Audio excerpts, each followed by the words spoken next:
क्या होगा अगर एक लड़का टाइम ट्रेवल करके 2019 से 100 साल पीछे 1999 में पहुंच जाता है और वहां ही अपना घर बसा लेता है, और 1999 से एक लड़की प्रेजेंट टाइम में आ जाता है और घर बसा लेता है। चलिए शुरू करते हैं बहुत ही interesting time travel movie explanation the seller. कहानी की शुरुआत में हमें अमेरिका के आयोवा शहर दिखाया जाता है, जहाँ एक बेहद खूबसूरत घर था जो बाहर से देखने में बहुत ही सुंदर था, लेकिन अंदर से पूरा टूटा हुआ था। बहुत ही पुराना, धूल से ढका हुआ, फर्श, दीवार सब कुछ टूटा हुआ था। अब हमें दो भाई को दिखाया जाता है, जैक टेलर और सैम टेलर। जैक एक बहुत ही रिस्पॉन्सिबल इंसान है, शादीशुदा है और एक गोद लिया हुआ बच्चा है, और ऐसे पुराने घर को ठीक कराने और मरम्मत कराने का काम करता है। सैम उसका भाई जैक के साथ हेल्प करता है, लेकिन सैम का कोई मकसद है नहीं, बस पूरे दिन फोन में टिंडर ऐप चलाते रहो, लड़कियों से बातें करते रहो और ढूंढते रहो कि रात में कौन सी लड़की से मुलाकात हो जाए। लाइफ में कोई मकसद था नहीं उसका। अब जैक बोलता है कि हमें घर के मालिक ने बोला है कि सबसे पहले इलेक्ट्रिक का काम करना है, क्योंकि घर में सारा इलेक्ट्रिक का तार टूटा हुआ है। तो इलेक्ट्रिक का मीटर बॉक्स चेक करने के लिए वो लोग घर के तहखाने में पहुंचता है। वहाँ जैक और सैम की नजर एक पुराना कंपास पे पड़ता है, जो कि बिल्कुल पुराना, टूटा हुआ और धूल से ढका हुआ था। सैम उस कंपास को दूर से ही देखता है, बिल्कुल हाथ नहीं लगाता। अब हमें रात के सीन दिखाया जाता है, जहाँ सैम टिंडर ऐप के जरिए एक लड़की से मिलने आया था। वो इस लड़की को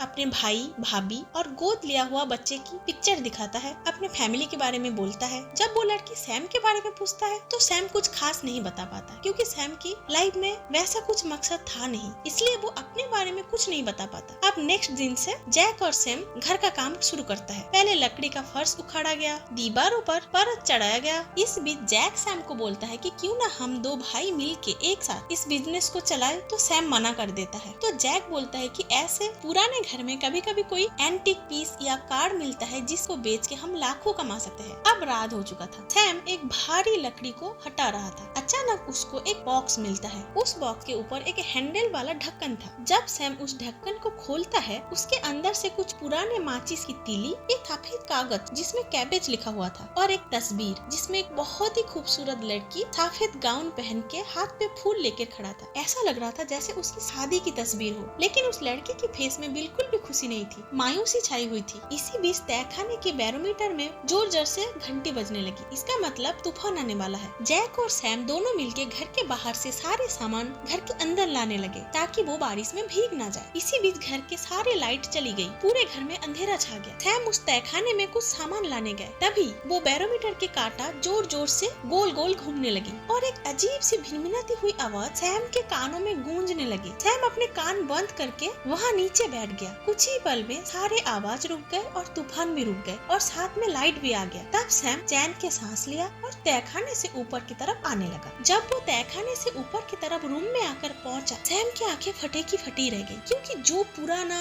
टूटा हुआ घर के मरम्मत सैम और जैक कर रहा था, वो घर अब बिल्कुल नया बन चुका था। चारों ओर चमचमाती हुई लकड़ी, साफ सुथरी दीवार और जगमगाती हुई रोशनी। ऐसा लग रहा था कि बहुत ही प्यार से कोई घर को सजाया है और इस घर में कोई बहुत दिन से रह रहा है। सैम का तो होश ही उड़ गया। उसी बीच एक सुंदर सी मीठी सी आवाज में गाना सुनाई दिया सैम को। सैम उस गाने को फॉलो करते हुए रूम की तरफ पहुंचा। वहाँ एक लड़की पियानो बजा रही थी। लड़की सामने एक पॉट में सैम को देख के लड़की डर के खड़े होकर सैम की तरफ मुड़ता है। सैम उस लड़की को देख के और ज्यादा हैरान हो जाता है, क्योंकि ये वही लड़की था जिसका सफेद गाउन पहनी हुई तस्वीर सैम को मिला। पियानो बजाती हुई ये लड़की हूबहू उस तस्वीर की तरह दिखने में था। इस लड़की का नाम एबलिन है, जो सैम को देख के बहुत ही ज्यादा डर जाता है और गुस्से में भी आ जाता है, और बोलता है कि तुम कौन हो और अंदर कैसे आए। सैम उसे समझाने की कोशिश करता है और बोलता है कि मैं और मेरा भाई दोनों मिलके इस घर को मरम्मत के काम कर रहे थे। लेकिन एबलिन सैम की बात को समझ ही नहीं पाता, और कैसे भी समझेगा, क्योंकि एबलिन का घर तो बिल्कुल नया था। सैम उसे कैसे मरम्मत कर रहा था। सैम तब अपने भाई जैक को जोर जोर से बुलाने लगता है और ढूंढने लगता है। सैम के पीछे एबलिन एक गन लेके आ जाता है और बोलता है कि तुम यहाँ से चले जाओ, नहीं तो मेरी मम्मी अगर तुम्हें देख लेगी तो बहुत ही ज्यादा प्रॉब्लम हो जाएगी। सैम को भी समझ आ गया था कि यहाँ बहस करने से काम बिल्कुल नहीं बनेगा, तो वो चुपचाप दरवाजा खोल के बाहर चला जाता है। बाहर जाके सैम तो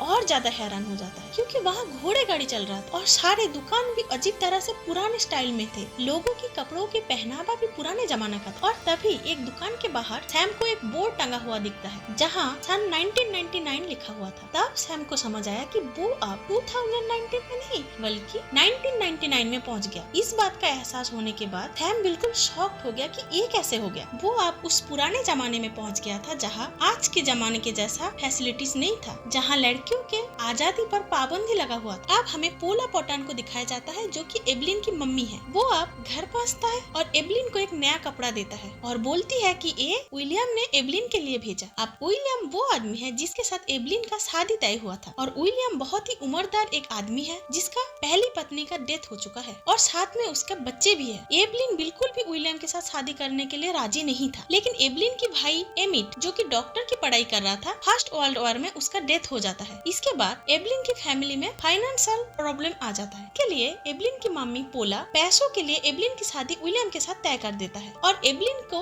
गाना गाना बहुत पसंद था। एवलिन गानों को अपने जीवन का एक बहुत बड़ा हिस्सा मानती थी। एवलिन की भाई एमिट भी एवलिन को बहुत सारे गानों की रिकॉर्डिंग लाके दिया था जो कि एवलिन छुपा के रखती थी और कभी कभी चुपके से वो गाने सुना करती थी और खुद ही अपने मन में गुनगुनाती थी। लेकिन पोला को वो सारे गाने की रिकॉर्डिंग मिल जाता है और वो आदेश देता है कि ये रिकॉर्डिंग विलियम को भेज दिया जाए। पर एवलिन बोलता है कि ये मेरी भाई एमिट की आखिरी निशानी है। पर एवलिन की माँ पोला उस ग्रामोफोन और रिकॉर्डिंग को छीनने ही वाली थी। उस टाइम सैम वहाँ आ जाता है और बहुत ही चालाकी से बोलता है कि मैं एमिट की फ्रेंड हूँ और एक डॉक्टर हूँ और ये सारे रिकॉर्डिंग मैंने ही एमिट को खरीदने के लिए पैसे दिए थे। ये सुन के पोला को बिल्कुल भी शक नहीं होता और पोला यकीन कर लेता है और साथ में पोला सैम को एवलिन की एंगेजमेंट पार्टी में रात को इनवाइट करती है और पोला वहाँ से चली जाती है। लेकिन एवलिन बहुत ही ज्यादा इमोशनल हो जाती है क्योंकि एवलिन को उन गानों से कितना प्यार था वो एवलिन की मम्मी कभी भी समझ नहीं पाई थी, जो एक अनजान लड़का समझ पाया था और इतना बड़ा हेल्प किया था एवलिन का। पर सैम उस टाइम कुछ ढूंढने लगता है। एवलिन उसे पूछता है कि क्या ढूंढ रहे हैं आप। सैम कुछ गुप्त दरवाजा ढूंढने की कोशिश कर रहा था। तब एवलिन उसे पूछती है कि तुम कहाँ से हो। पहले तो सैम बताना नहीं चाह रहा था, आखिरकार बता ही दिया कि मैं फ्यूचर से हूँ। एवलिन सुन के जोर जोर से हंसने लगा। उसे ये मजाक लग रहा था और लगे भी क्यों ना, ऐसे बात पे कौन यकीन करता है। पर सैम ने एवलिन को यकीन दिलाने के लिए सैम को बॉक्स में से एवलिन की शादी के जो पिक्चर मिला था वो एवलिन को दिखाता है। एवलिन वो देख के शॉक हो जाता है और बोलता है कि ये पिक मैंने कब खिंचवाई। तब सैम उसे बोलता है कि आगे जाके फ्यूचर में तुम ये वाला पिक खिंचवाने वाले हो। अब एवलिन को भी सैम के बातों पे यकीन आ गया था। अब हमें शाम के टाइम दिखाया जाता है जहाँ एक शानदार पार्टी का आयोजित किया गया था एवलिन की एंगेजमेंट के लिए। वहाँ एवलिन सैम को अपने दादाजी वारेन से मिलवाता है। दादाजी बोलते हैं कि ये घर दादाजी आज से 40 साल पहले अपने हाथों से बनाया था। सैम आप दादाजी से उस बैरोमीटर के बारे में पूछने की कोशिश करता है। तब हेनरी बैरन नाम के एक आदमी बोलता है कि जब बहुत ही ज्यादा तूफान आता है तो बैरोमीटर गोल गोल घूमने लगता है और भिनभिना कोई एक तेज आवाज आती है। इसको डेरे को बोलते हैं। ये सुन के सैम को समझ आया कि यही उसका वापस जाने के रास्ता बन सकता है। अब इसके बाद वारेन आता है और सबको बोलता है कि फ्लू में उसके वाइफ का डेथ हो गया। इसके बाद एवलिन के साथ वारेन डांस करता है। वारेन की बेटी सैम के साथ भी क्यूट सा डांस करता है। फिर वारेन अपनी बेटी को सुलाने के लिए छत पे चले जाता है। तब एवलिन सैम को बोलते हैं कि थोड़ा बाहर घूमने चले। सैम भी हाँ बोलता है और सैम और एवलिन दोनों एक साथ बाहर घूमने चले जाते हैं। अब वो दोनों एक क्लब के सामने आके खड़ा होता है जिसे वहाँ पीकेजी बोला जाता था। एवलिन बोलता है कि उसके भाई एमिट उसे इस पीकेजी के बारे में बताया था और बोला था कि कभी जरूर जाना, लेकिन वहाँ जाने के लिए एक कोड वर्ड की जरूरत होती है जो कि कैबेज है। अब कैबेज के नाम सुन के सैम को वो कागज का टुकड़ा याद आ जाता है जो कि वो बॉक्स में देखा था। अब वो दोनों पीकेजी में जाता है और वो कोड वर्ड कैबेज बोलता है। तो वहाँ पे बैठा हुआ एक इंसान बोलता है कि मेरे पीछे पीछे आओ और अंडरग्राउंड पे लेके जाता है। वहाँ एक अलग ही दुनिया थी जो शराब और नशा में डूबा हुआ। वहाँ पे सब शराब पी रहे थे, डांस कर रहे थे, एंजॉय कर रहे थे। तो सैम ने भी एवलिन को डांस के लिए बोला। एवलिन थोड़ा हिचक रही थी। फिर सैम ने बोला अगर डांस में सैम जीत जाता है तो एवलिन को स्टेज में सबके सामने गाना गाना पड़ेगा। फिर एवलिन भी मान जाती है और सैम के साथ डांस करने लगती है और आखिरकार सैम जीत जाता है। और इसके बाद एवलिन स्टेज पे सबके सामने बहुत ही सुंदर गाना गाती है। उसके गाने को सुन के सब डांस में झूम उठे। कोई भी अपने पैरों को अपने कंट्रोल में नहीं रख पा रहे थे। सबको एवलिन की गाना बहुत ही पसंद आई। इसके बाद एवलिन और सैम घर जाने लगता है। रास्ते में सैम बोलते हैं कि वहाँ सारे भीड़ तुम्हारे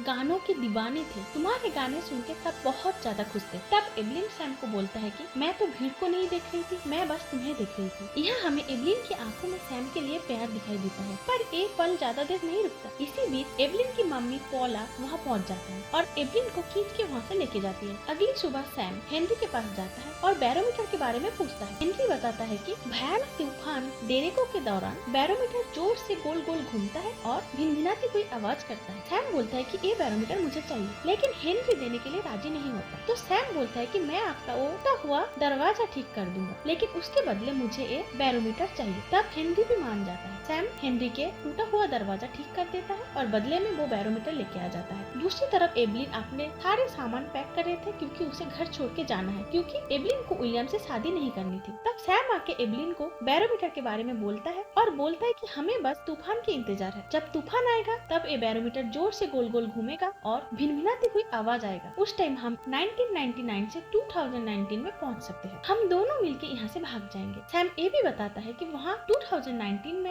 एवलिन को रोकने वाला कोई नहीं होगा। वहाँ एवलिन पे कोई पाबंदी नहीं होगा। एवलिन अपने मर्जी की जिंदगी जी सकती है, अपने मर्जी से गाना गा सकती है, अपने पसंद से शादी कर सकती है। ये सुन के एवलिन बहुत ही ज्यादा भावुक हो जाती है और सैम को किस कर लेती है। अब एवलिन और सैम पूरे दिल से एक दूसरे को प्यार करने लग गए थे। अब बस तूफान का इंतजार था। एक दिन रात को सैम विलियम के घर पहुँचता है जहाँ एवलिन होती है और वहाँ सैम एवलिन को किस कर लेता है और दूर से ये सब विलियम देख लेता है। अब एवलिन के शादी के लिए फोटो शूट का दिन आ गया था। एवलिन सफेद गाउन पहने हाथों में फूल लेके फोटो खिंचवा ही रही थी कि बाहर तूफान आने लगता है। एवलिन तब बहाना देती है कि उसे चक्कर आ रहा है और वहाँ से भाग जाता है। साथ में सैम भी था। दोनों किसी भी तरह भाग के तहखाने की तरफ बढ़ता है। एवलिन और सैम तहखाने में पहुँच जाता है, लेकिन अफसोस एवलिन की मंगेतर विलियम अपने साथियों को लेके तहखाने में पहुँच गया था और जबरदस्ती घसीटते हुए एवलिन को वहाँ से लेके जाता है। सैम रोकने की बहुत कोशिश करता है तो सैम को बहुत ज्यादा पीटते हैं। लात घुसे मार के सैम को वहाँ फेंक के चला जाता है और फिर बैरोमीटर गोल गोल घूमने लगता है और वही भिनभिनाती हुई आवाज सैम को सुनाई देता है और सैम 2019 में अपने टाइमलाइन में पहुंच जाता है। तब वो तहखाने से निकल के एवलिन को चारों ओर ढूंढता है, लेकिन सैम के भाई जैक सैम के ये हरकत देख के हैरान हो जाता है। सैम तब अपने भाई जैक को सब कुछ बताता है, सन 1999, एवलिन, विलियम, सब कुछ। लेकिन सैम के भाई जैक को बिल्कुल यकीन नहीं आता। वो उसे घर चलने के लिए बोलता है, लेकिन सैम मानने के लिए बिल्कुल भी राजी नहीं था। वो बोलता है कि मुझे किसी भी तरह वापस 1999 में पहुंचना है। वो जैक से मोबाइल फोन मांगता है और डेरेको के बारे में रिसर्च करने लगता है और सैम को पता चलता है कि 1999 में एक बहुत ही बड़ा डेरेको आया था जिससे बहुत सारे लोगों के प्राण चले गए। उसी में